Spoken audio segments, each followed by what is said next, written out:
Okay, a nuclear bomb has just been dropped by Rassie Erasmus here. Okay, he's made this 1 hour long video highlighting all the referee issues from the first game of the Lions Tour 2021. You're not supposed to do this, and he's in fact put his own job on the line to do this. Rassie Erasmus. He's very unhappy, very frustrated by the referee decision. I'll just play the last bit so you know what he's talking about and what he realizes this is an issue. Okay. This was going over the top, and this shouldn't go out to the media. Then I did this in my personal capacity, not as part of the Springboks, and I'll withdraw myself from the Springbok management team. Thank you. The bomb has been dropped. Oh my god.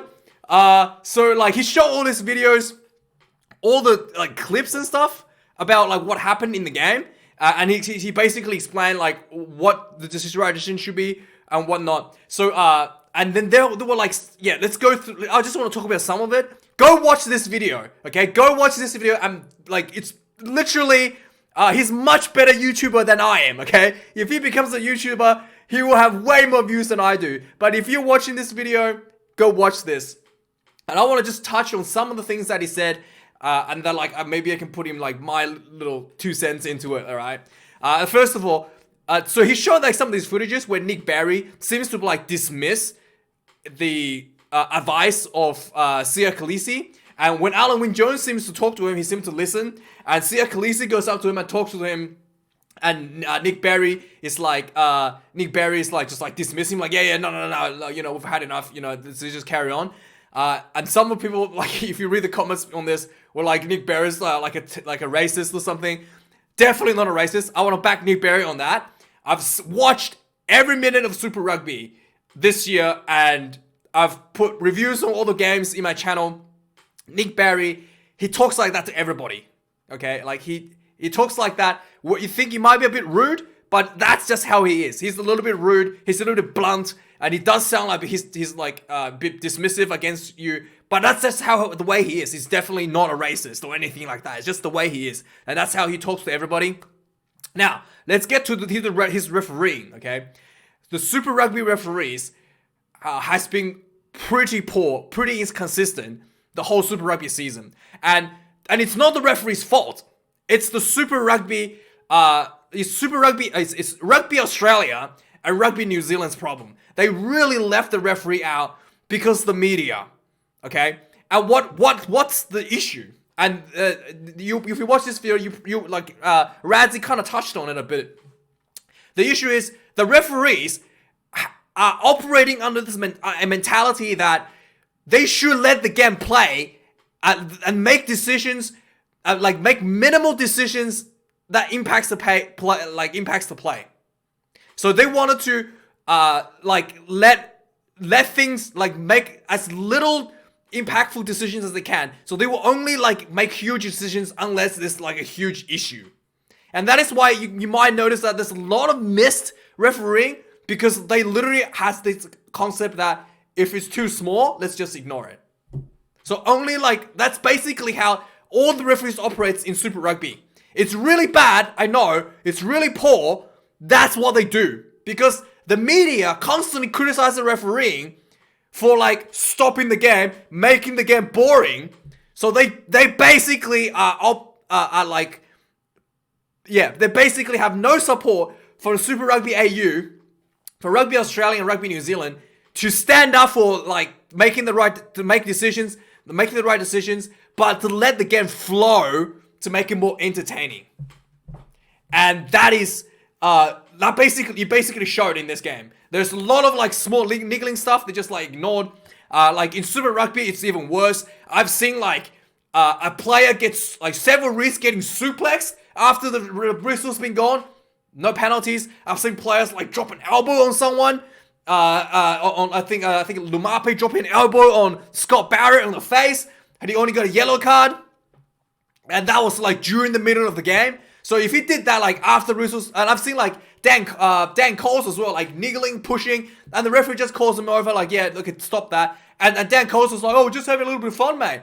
And that was like after the whistle has been gone, and there should have been like penalty or a card. But nah, the referee just like, yeah, because, you know, it's outside of the game. Let's not, like, mess up the flow of the game by something that happened that's outside of the game, basically. That's like let's try not to mess up the flow of the game as much as can. Just let the players do their thing. That's why you see these things that happen. That's why you see, like, Makovino Pola comes up and pick up Cheslin Lagodi, like, aggressively off the ground, like, just to, like, get him to stand up, because he's, like, you know, be taken out, like, kind of, like, in the air. You know, and the referee just didn't do anything. Didn't even give a penalty for that. Like, that should not be allowed. You should not be able to put your hands on opposition and lift them up. It should not be allowed. Period. But that's the mentality this referee is operating under. Okay, it's really poor, and it's 100% Rugby Australia and Rugby New Zealand's fault for not giving them up adequate training and adequate support on and off the field to make the right decisions. And they're pressured by the media to operate this way to make the game more entertaining. Otherwise, people are not gonna watch.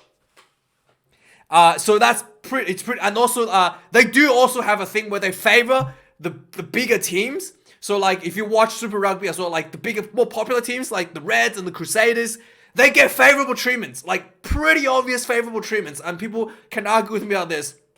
I've seen Crusader team players like fall over the ball in the wrong side of the ruck, and then like the referee would be like warning them again, and like then like after half time, all of that seems to be forgotten. They warning them again with like no cards ever, like hardly ever given. Just keeps going and going and going. It's just like, because they're too afraid, especially if you're playing Christchurch, they're just too afraid to give away penalty, give away cards against, like, you know, the famous players or whatever. And unless it's something really egregious, they're just really like not gonna, like, they just like tolerate all the little stuff, right? Like the big stuff, yes, they will get onto you, but the little stuff, they just happy to go. That's why you see in this. That's why it's such a like mess to watch. This game was from the referee part, and it's really just like, yeah, I don't know what to say. That's basically what you saw in this game, and it really is not international standards, and it really is not up to what we expect for Test rugby. I just want to quickly touch on a few of the things that Rassie talked about in this video that, you know, what I think what. There was one where South Africa had advantage around the halfway point, and they literally ran like 5 meters, maybe 10 meters, and Nick Berry caught advantage over. When I saw that, I thought I was really poor.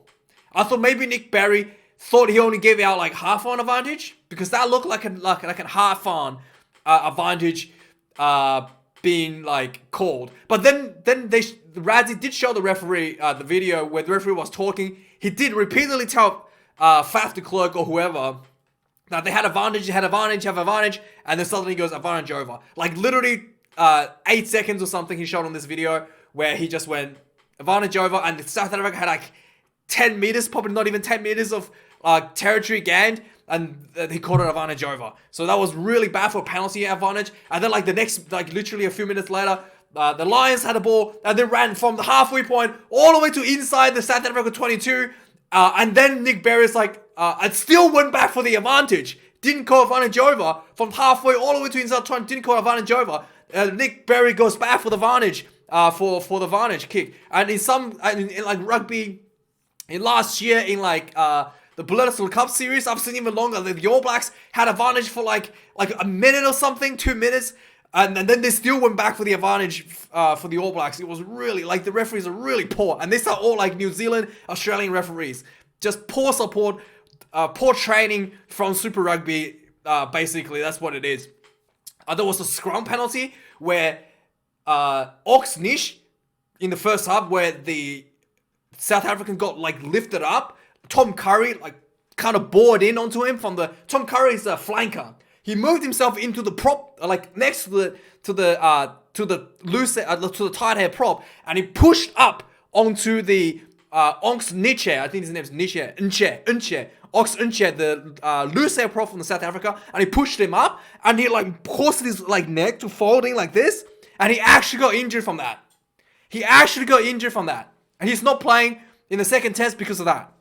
That is actually a penalty. That is, you are definitely, in the rule book, it literally says you cannot do that. That's a 100%, like, you cannot detach yourself and push yourself in the front row position as a flanker and you cannot lift another player off the ground in the scrum, as they did. So that should have been penalty. And Nick Berry right there did not see it because he's just, again, a lack of training from Rugby Australia and Rugby New Zealand.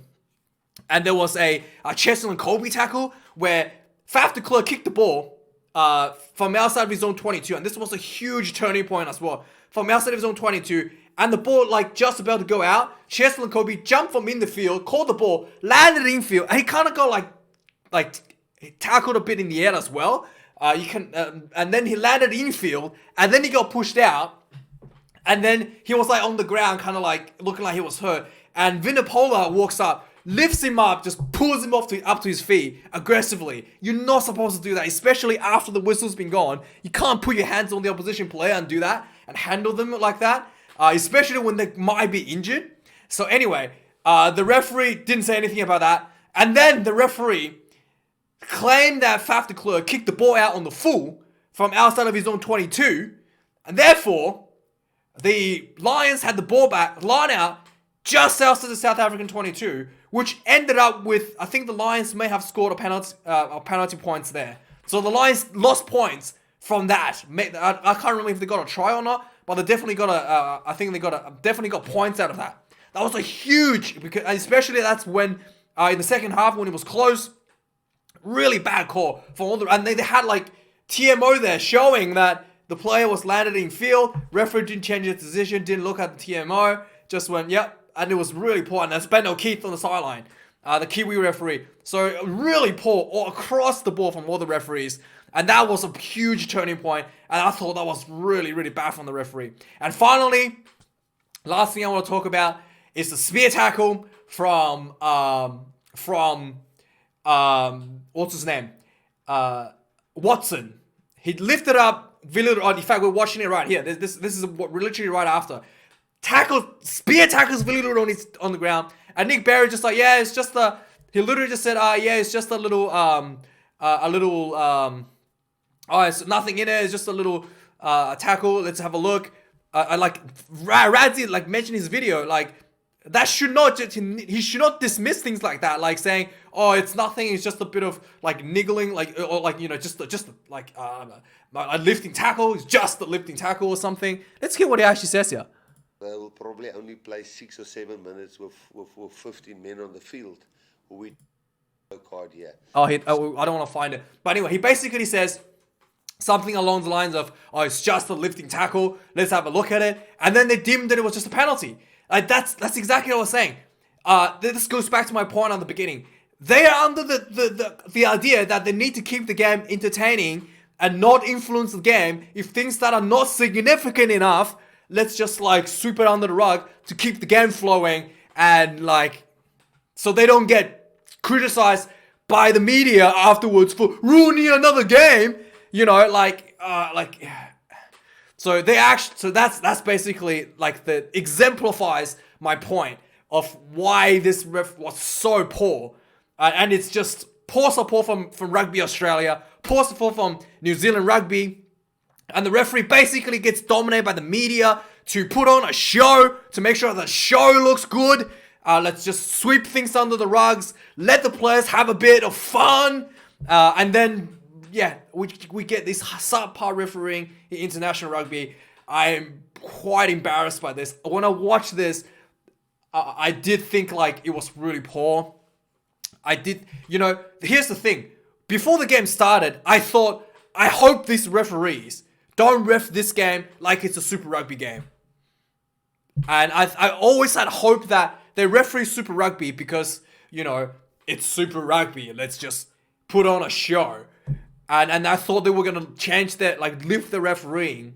And the Razzie's talked a lot about that. Like the expectations had been set before the game and stuff. I thought they were going to just, you know, be a bit better, right? I'm not going to referee the way they did in Super Rugby. But this is exactly what they do in Super Rugby. I'm really sorry to say it is not good. It is unacceptable.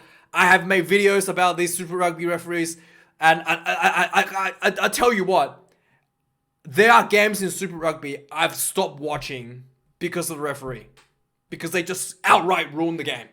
Of that, just like unwatchable. Like repeated penalties, not giving card, and you can see it. Like the players are just abusing the referee for penalties and knowing that they're not gonna get yellow carded. I've seen like that. I just turn it off. I've seen referees giving out yellow cards, like just inconsistent referee across the board.